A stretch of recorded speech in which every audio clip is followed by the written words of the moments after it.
Am urme pe tălpi de la drumurile grele, urme care nu se văd, dar au provocat durere.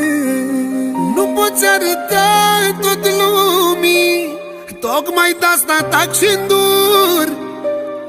Vreau să nu simtă copii fericirea să le ofer. Am urme pe tălpi de la drumurile grele, urme care nu se văd, dar au provocat durere. Nu poți arăta tot lumii, tocmai de-asta tac și dur. Vreau să nu simtă copii fericirea să le ofer. Oricâte lacrimi ai să veri, să nu te plângi niciodată. Fiecare lacrimă înseamnă că rămiți pentru a lor soartă. Se spune că viața e grea, dar se spune doar că nu știi ce înseamnă sacrificiu, să râdă ai tăi copii.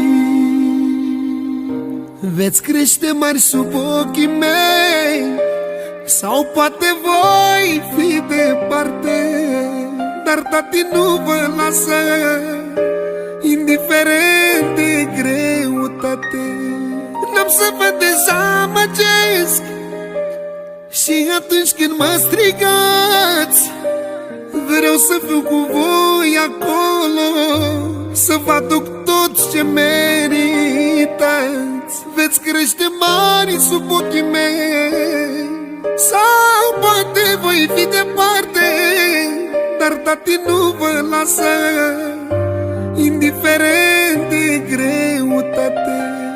N-am să vă dezamăgesc și atunci când mă strigați, vreau să fiu cu voi acolo, să vă aduc tot ce merită.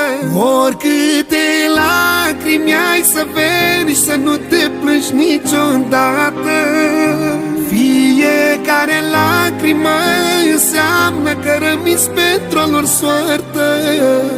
Se spune că viața e grea, dar se spune doar că nu știi ce înseamnă sacrificiu, să râdă ai tăi